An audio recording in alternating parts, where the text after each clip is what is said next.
ఈరోజు Godavari serial episode విషయానికి వస్తే ఇంకా అలకనందాన్ని అయితే కళ్యాణ మండపానికైతే తీసుకొస్తుంటారు. కానీ జాను ఏమో అతనికి ఫోన్ చేస్తుంటుంది. ఒక అతన్ని కనుక్కోమని చెప్పింది కదా, హైదరాబాద్లో ఉన్నారు అని చెప్పేసి. ఆయనకైతే ఫోన్ చేస్తుంటుంది. ఫోన్ ఏమో స్విచ్ ఆఫ్ అని వస్తున్నది. ఈ అమ్మాయికి ఏదో తేడా కొడతా ఉంది. ఇక్కడేమో పెళ్ళేమో రెడీ అయిపోతా ఉన్నారు పెళ్లి చేయడానికి వచ్చేసి. సింహాద్రి మీద డౌట్, కానీ అమ్మాయికి ఎవరు సపోర్ట్ చేసేవాళ్ళు ఎవరు లేరు. జానుకి వచ్చేసి ఏం చేయాలా అని ఆలోచిస్తున్నప్పుడు ఇంకా సూర్యకి చెప్తుంది అనమాట. సూర్య నాకేదో డౌట్ కొడతా ఉంది సూర్య, ఎందుకంటే పాత సంబంధము క్యాన్సిల్ అయిపోయింది. క్యాన్సిల్ అయిన వెంటనే వచ్చేసి సింహాద్రి ఏమో ఇతను తీసుకొచ్చేసారు. అంతకుముందు వేరే సంబంధం అయితే లేదు ఈయన దగ్గర. సడన్గా ఎలా సంబంధాన్ని తీసుకొచ్చారో నాకేదో తేడా కొడతా ఉంది అని చెప్పేసరికి సూర్య ఉండి అయితే హైదరాబాద్లో ఉన్నారు కదా ఆయనకి కనుక్కున్నావు అంటే కనుక్కున్నాను సూర్య, కానీ స్విచ్ ఆఫ్ వస్తున్నది, ఏం చేయాలో అర్థం కావడం లేదు అని చెప్పేసి. సరే నా ఫోన్ చూద్దామంటే ఇప్పుడే ఛార్జింగ్ అయిపోయింది, ఫోన్ ఛార్జింగ్ పెట్టుకోవాలా అని అయితే బయలుదేరుతుంది. సింహాద్రి కొడుకున్నాడు చూడు, వాడితే పెద్ద వేస్ట్ వాడు అసలు. అతనేమో గౌతమిని ట్రాప్ చేయాలని చెప్పి చూస్తున్నాడు. ప్రేమ అనే పేరుతో ట్రాప్ చేసి ఆ అమ్మాయిని వల్ల వేసుకొని అనుభవించాలని చెప్పి చూస్తా ఉన్నాడు తను. నేను ఫస్ట్ మంచోడే అనుకున్నాను, ఆ తర్వాత మంచోడు కాదు అని చెప్పి తెలుసుకున్నాను. ఎందుకంటే అంతసేపు వచ్చేసి అమ్మాయి దగ్గరికి తీసుకుంటాడు, కిస్ చేయాలని చూస్తాడు, హగ్ చేయాలని చూసుకుంటాడు. ఆ అమ్మాయి ఏమో దూరం పెడతా ఉంది, తనదేమో నెగ్గడం లేదు. అప్పుడు ఈరోజు బయట పెట్టాడు తన కుట్రంతా. వాళ్ళ ఫ్రెండ్స్ వస్తారు, వాళ్ళ ఫ్రెండ్స్తో చెప్తాడు సింహాద్రి వాళ్ళ కొడుకు, నేను ఎట్టయినా సరే అమ్మాయిలు ఎట్టుంటారంటే ఎక్కువ ప్రేమ చూపించేస్తే లొంగిపోతారు అమ్మాయిలు. నేను అలాగే ఇప్పుడు గౌతమిని కూడా అలాగే నేను లొంగ తీసుకోవాలనుకుంటున్నాను అనేసి వాళ్ళ ఫ్రెండ్స్తో కూడా చెప్తాడు. అప్పుడు తెలిసింది ఎవరు వేస్ట్ కూడా అనుకుంటా. మా నాయన ఏమంటే వాళ్ళ ఆస్తి మీద కన్నేశాడు, నేనేమంటే ఈ అమ్మాయి మీద కన్నేశాను, ఎప్పటికైనా దొరకకుండా పోతుందా, దొరికి తీరుతుందిలే అని చెప్పేసి కళ్యాణ్ అతని పేరు సింహాద్రి వాళ్ళ కొడుకు అయితే అనడం అయితే జరుగుతుంది. ఇక ఈ అమ్మాయి అయితే పెళ్ళికి రెడీ చేస్తూనే ఉన్నారు. పాపం ఏం అర్థం కావట్లే ఏం చేయాలా అన్న విషయం మీద. ఇంకా ఆ పెళ్లి కొడుకు ఉన్నాడు కదా, అతనికి ఒక కొడుకున్నాడు అనమాట. ఒక కేర్ టేకర్ని కూడా పెట్టుకొని వచ్చి ఉంటారు వాళ్ళు. వాళ్ళకి కొడుకున్నాడు. ఆ కొడుకు అలా బయటకు వచ్చి ఆడుకుంటా ఉండేసరికి సింహాద్రి వాళ్ళకి వార్నింగ్ ఇస్తారు.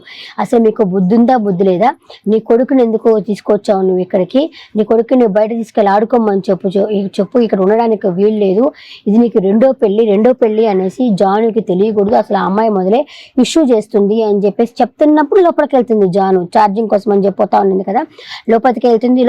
అక్కడే సూర్య కూడా ఉంటాడనమాట.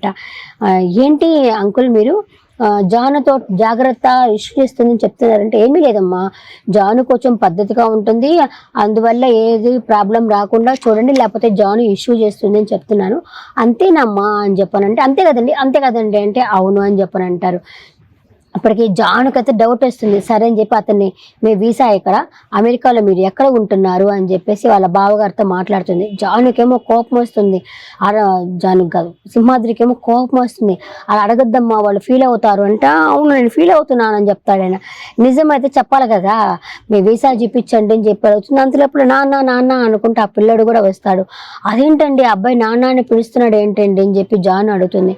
అతను ఉండేసి చెప్తాడు, ఏమీ లేదండి, ఇతను మా కజిన కొడుకు, చిన్నప్పటి నుంచి నన్ను ఇలా నాన్న పిలవడం అతనికి అలవాటైపోయింది అని చెప్పేసరికి ఇంకా జాను వాళ్ళ అమ్మ కూడా వస్తుంది. ఎందుకంటే పెళ్లి కొడుకుని కళ్యాణ మండపానికి రమ్మంటున్నారు అని చెప్పడానికి వచ్చేసరికి జాను చెప్తుంది, అమ్మ అతను వచ్చేసి నాన్నని పిలుస్తున్నాడు అమ్మ బాబు అనేసరికి సింహాద్రి నుండి చెప్తున్నాను కదా, అతను చిన్నప్పటి నుంచి అతని దగ్గర పెరిగిన ఆ పిల్లడు అని చెప్పేసరికి జాను వచ్చేసి వద్దమ్మా నీకు అందుకే చెప్పాను ఫస్ట్ వివరాలు కనుక్కోమని అనేసరికి సింహాద్రికి కోపం వచ్చి, జాను ఆపతావా నువ్వు అని చెప్పి అడిగేసరికి ఏంది వాళ్ళకి హట్ అయ్యి ఈ పెళ్లి కాదు అని చెప్పుకొని వాళ్ళు వెళ్ళిపోవాలన్నా ఇక్కడి నుంచి అని చెప్పి అడిగేసరికి, ఏదైనా అనుంటే క్షమించండి, సారీ అండి, కానీ మినిమం వివరాలు చెప్పాలి కదా మాకు, మేము తెలుసుకోవాలి కదా అని చెప్పేసి జాను అంటుంది. ఆయనేమో పడనివ్వటం లేదు. అయినా కూడా సింహాద్రి ఎంత వేస్ట్ కాడు, ఆయనకే ఒక కూతురు ఉంది కదా, ఇలా చేస్తే ఆయన మాత్రం ఊరుకుంటాడు. ఆయన నిజ జీవితంలో కూడా ఇలాంటి వాళ్ళు ఉంటారు. తను బాగుపడాలా, పక్కన వాళ్ళు ఎలా నాశనం అయిపోయి పర్వాలేదు అనుకునే వాళ్ళు చాలా మంది ఉంటారు. మన కళ్ళ ముందు చూస్తూనే ఉన్నాం. సీరియల్స్ కూడా మనం ఓన్ నుంచి తీసుకున్నవే, సీరియల్స్ కూడా ఎక్కడి నుంచో పుట్టిన కాదు. అలా ఇది చాలా తప్పు కదా. ఇంకా తర్వాత వచ్చేసి వాళ్ళ అమ్మ కూడా వచ్చేసి క్షమించండి అన్నయ్య అని చెప్పేసి అంటుంది. ఈ అమ్మాయి కూడా క్షమించండి అని చెప్పేసి అయితే అంటుంది అనమాట. అమ్మయ్య అని చెప్పి అనుకుంటాడు వీడు, ఆయన ఎంత వేస్ట్ కాడు వీడు. ఇంకా ఆ తర్వాత రేపటి ఎపిసోడ్లో అమ్మాయిని కళ్యాణ మండపంలోకి తీసుకొచ్చేస్తుంటారు. ఇంకా తాళి కట్టే సమయానికి జానుకైతే ఫోన్ వస్తుంది అనమాట. అంటే హైదరాబాద్లో చెప్పట్టింది కదా, అతనైతే ఫోన్ చేస్తాడు. అతను నెంబర్ 1 ఫ్రాడ్ అని, బిడ్డ పుట్టినాక ఫస్ట్ వైఫ్ని తరిమేశాడు అనేసి మనకి రేపటి ఎపిసోడ్లో తెలుస్తుంది. ఇంకా జాను వచ్చేసి ఆపండి అనేసి వచ్చేసి పెళ్ళి ఆపుతుందని అనుకుంటున్నాను.